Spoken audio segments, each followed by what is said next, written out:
네, 반갑습니다. 킹덤스 2-1의 2단원 7과를 함께 살펴보겠습니다. 7과는 하나님의 지혜를 받은 솔로몬에 대한 내용입니다.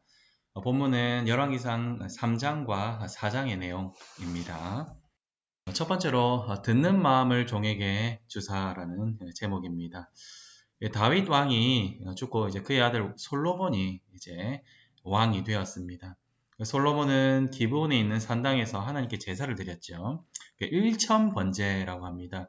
일천번제라고 했을 때 일천번을 드렸다는 게 아니라 일천의 번제를 드렸다 이렇게 말할 수 있습니다. 그래서 일천번제, 영어로 보면 조금 더 정확한데 일천번제, 일천번제를 드렸는데 일천번제의 제사를 드린 이유가 우리가 생각하기에는 얘가 솔로몬이 소원을 어떻게 빌어보려고 뭐 이렇게 했다 이러한 것이 아니라는 것. 그냥 솔로몬은 하나님 은혜에 감사하여서 그냥 제사를 드린 겁니다. 소원 성취의 목적이 아니었다는 거죠. 그런데 지금 그 의도가 많이 변질되어서 일천 번제와 관련해서 막 각종 소원 성취의 목적으로 뭐 헌금을 하기도 하고 뭐 여러 가지 사용을 되기도 합니다. 어쨌든 일천 번제를 드린 그날 밤에 하나님께서 솔로몬에게 나타나십니다. 꿈에서 나타나셔서 그에게 말씀하시는 거죠. 솔로몬이 막 구하는 게 아니라는 겁니다. 하나님께서 그에게 무언가를 주시려고 한다는 겁니다. 하나님께서 내가 너에게 무엇을 줄까? 이렇게 물어보시는 거죠. 솔로몬은 그때에 하나님께 구하는 것입니다. 건강이나 장수와 재물과 안정과 부귀강병을 구하는 것이 아니라 하나님 나라 백성들을 어떻게 하면 잘 재판하고 선악을 구별할 수 있을까? 어떻게 하면 잘 통치할 수 있을까? 그러한 것을 구하고 있습니다. 그래서 솔로몬은 누가 이 주의 이 많은 백성을 재판할 수 있사오리까? 듣는 마음을 종에게 주사 주의 백성을 재판하여서 선악을 분별하게 하옵소서 하는 것을 구하는 것입니다. 열왕기상 3장 9절에 있는 말씀을 구하고 있는 것입니다. 솔로몬은 하나님 나라의 직분자이죠. 그냥 뭐 세상 나라의 왕들처럼 그런 것이 아니라 직분자입니다. 하나님 나라의 직분자로서의 왕입니다. 그러니까 하나님 나라의 직분자로서의 왕은 그 역할이 부여가 되어 있다는 것입니다. 하나님 나라의 왕으로서의 역할은 바로 하나님 나라를 다스리는 자로서 부여받은 것입니다. 왕에 부여된 가장 큰 직분은 대적으로부터 자기 백성들을 지키는 것입니다. 대적들과의 전쟁들이 있을 때에 나가서 싸우고 그리고 대적들이 쳐들어왔을 때에 지키고 어쨌든 그러한 일들을 하는 것과 그리고 내치, 자기 백성들을 통치하는 것입니다. 자기 백성들 사이에 어떤 일들을 재판하거나 이런 것들을 하는 것이 왕에게 부여된 가장 큰 직무라는 것이죠. 그때 솔로몬은 이 왕의 직무와 관련된, 이 왕의 직분과 관련된 것을 구하고 있었다는 것입니다. 하나님 나라의 통치 원리가 무엇입니까? 무엇이어야 됩니까? 재정이 확충되고 뭐 어떤 전쟁 무기들이 잘 확충되어서 부국강병을 이루어야 된다. 이러한 것입니까? 그렇지 않다는 것입니다. 어떤 성벽을 쌓아서 아주 나라가 튼튼해져야 된다. 이러한 것이 아니었다는 것입니다. 하나님 나라의 통치 원리는 바로 하나님의 뜻대로, 하나님의 지혜대로, 하나님의 말씀을 따라서 이루어지는 것입니다. 그래서 이 솔로몬은 선악을 분별할 수 있도록 구하면서 그 통치 원리를 하나님의 말씀에 두고 있다는 것입니다. 하나님은 이 지혜를 구한 하나님의 통치 원리를 따라서 자기의 직분을 행하고자 한 이 솔로몬이 구하지 않은 것도 더하여 줍니다. 그리고 하나님께서 한 가지를 더 이야기를 하시는데 그것은 무엇이냐 하면 솔로몬이 앞으로 계속해서 해야 될 일을 이야기한다는 것입니다. 만약에 네가 다윗과 같이 너의 아버지 다윗과 같이 계속해서 하나님의 길로 행한다면 행하라. 그리고 법도도 잘 지켜라. 그러면 내 날이 길어지리라 라고 이야기를 하고 있는다는 것입니다. 14절 말씀, 열왕기상 13장 14절 말씀에 그렇게 이야기를 하고 있습니다. 그리고 이제 하나님께서는 그에게 지혜를 주셨죠. 그 지혜를 주신 것에 어떻게 이루어졌는가 그것을 나타내고 있는 재판 장면이 나오고 있습니다. 하나님의 지혜가 그의 속에 있다는 것을 보여주고 있는 것입니다. 우리가 너무나 잘 아는 재판이죠. 솔로몬의 재판이라고 하면서 두 창기가 두 아들, 자기 한 명씩 아들에 대한 것을 나오는 것입니다. 이 내용들을 잘 알죠. 두 명이 동시에 비슷한 날에 아들을 낳습니다. 한 명이 낳고 그 다음에 한 3일 뒤에 아이들을 낳습니다. 그런데 엄마가 자기 아들 위에다가 누워서 그 아들이 죽는 것이죠. 이로 인해서 재판이 일어난 것입니다. 바꿔치기 하죠. 살아있는 아이와 자기 아이를 바꿔치기 합니다. 당시에 불이 제대로 이렇게 있었겠어요? 그런 것들이 제대로 없었을 겁니다. 그러니까 아이의 이런 형태들도 많이 차이가 나지 않았습니까? 이렇게 바꿔치기 하니까 자기 엄마는 자기 아이를 알지 않습니까? 그래서 이 때문에 소송을 거는 거죠. 왕에게 가서 재판해달라고 하는 것입니다. 솔로몬이 그들의 이야기가 무엇인지를 계속 다 듣습니다. 전부 다 듣고 그리고 나서 그들이 막 싸우죠. 다 들은 이후에 막 싸웁니다. 그리고 나서 솔로몬이 판결을 내립니다. 어떤 판결을 내립니까? 그 아이를 둘로 나눠서 누구의 아이인지 정확하게 모르니까 둘로 나눠서 반은 저쪽에 주고 반은 이쪽에 주라. 이렇게 판결을 내렸습니다. 좀 어이가 없는 판결 아닙니까? 지금으로는 상상도 할 수 없는 그러한 판결입니다. 그러한 판결을 내렸다 그러면 당장의 그 재판관은 잘라내야 된다. 이렇게 항의를 할 그러한 재판입니다. 그러나 우리가 생각에는 좀 어이가 없는 판결이지만 이 판결은 사람의 가장 깊은 곳까지 만지는 판결이 되었다는 것입니다. 아이를 둘로 나누면 어떻게 됩니까? 반드시 그 아이는 죽겠죠. 그렇기 때문에 친모는 그 아이가 죽기를 원하지 않았다는 것입니다. 그 아이가 나의 아이가 되지 않더라도 그 아이가 저 사람의 아이가 될지라도 아이를 살려야 된다. 아이가 살아있기를 원하는 것을 구하고 있다는 것입니다. 그러나 자기 아이가 이미 아니기 때문에 자기 아이는 죽은 그 거짓을 하고 있는 그 어머니는 그 창기는 너도 똑같이 돼봐라. 너도 같이 나와 같은 불행을 겪어라. 이런 마음을 가졌는지 모르겠지만 그냥 죽여서 반반 나누자 이렇게 하는 것입니다. 누가 친모입니까? 누가 친모입니까? 만약에 자기 아이라고 생각이 든다고 했으면 아이가 살게 되는 것이 당연한 이치 아니겠습니까?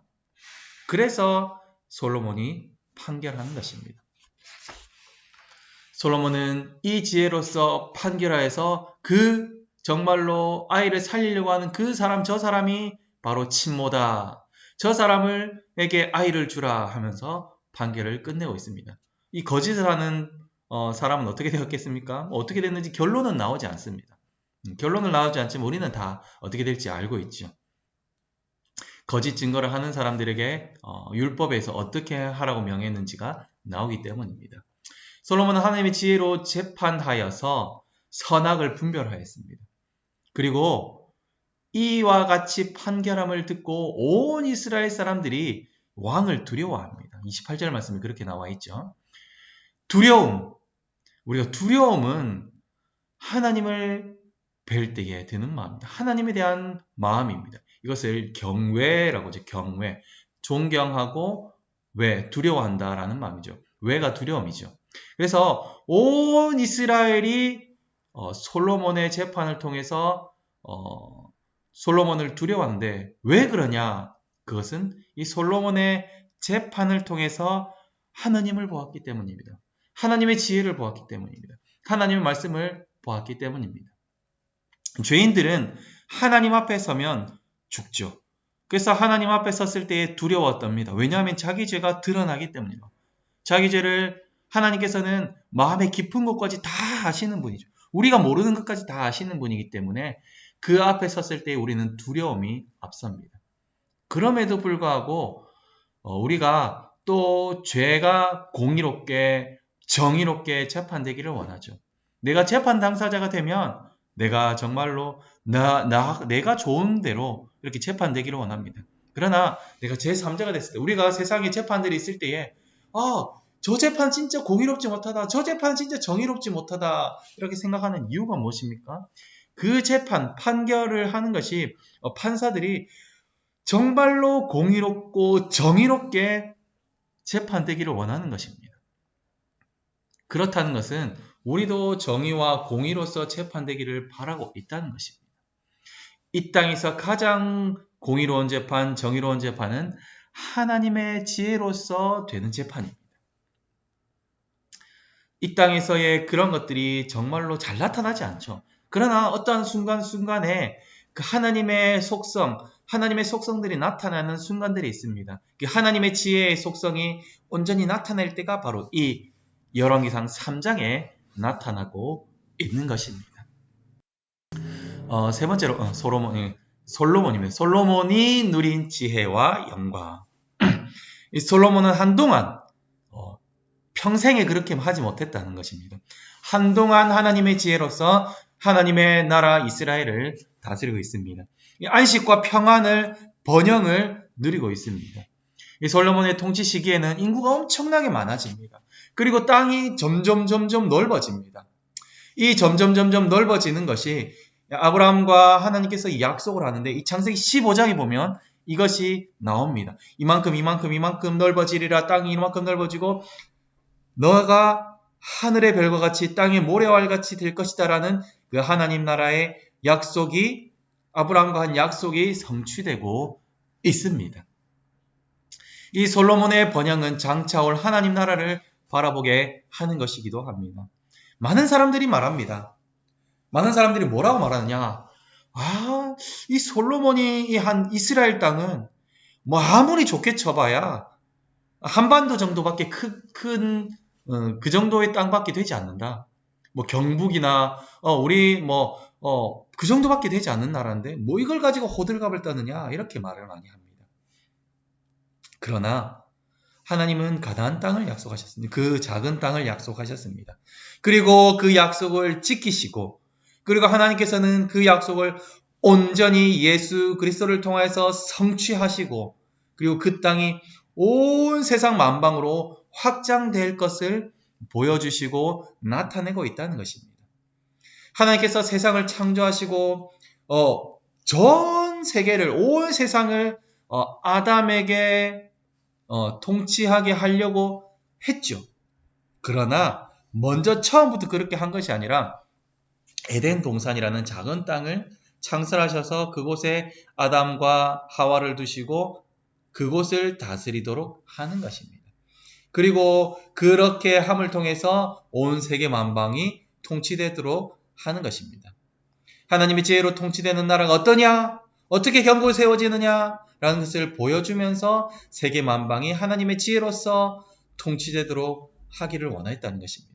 세계 만방에 하나님의 지혜가 전파되기를 원했다는 것입니다. 그리고 이것을 통해서 세계 만방에 하나님의 지혜가 전해지고 선포되어서 교회가 영광스러워지도록 하나님께서는 원하셨다는 것입니다. 이 땅의 하나님 나라가 무엇입니까? 교회죠. 이 땅의 하나님 나라 교회가 어떻게 세워집니까? 어떻게 확장되고 어떻게 평안과 안식을 누리게 됩니까? 그것은 바로 예수 그리스도를 믿는 이 교회가 하나님의 지혜를 구할 때에 견고히 세워진다는 것입니다. 우리가 하나님의 지혜를 구하면서 하나님의 말씀을 따라서 이 땅을, 이 교회를 세워나갈 때에 이 교회가, 이 하나님의 나라가 견고하게 세워질 것입니다. 그리고 이것을 통하여서 하나님 나라가 확장되고 이방의 빛이 되고 믿지 않는 자들에게, 이 믿지 않는 자들의 입을 통하여서 하나님의 영광이 선포될 것입니다. 그래서 우리가 이것을 알고 이것이 가장 복된 것임을 알고 이것을 통하여서 하나님의 지혜가 우리 교회 가운데, 나의 삶 가운데 이루어지기를 간절히 소망하는 마음으로 살아갈 수 있기를 바랍니다.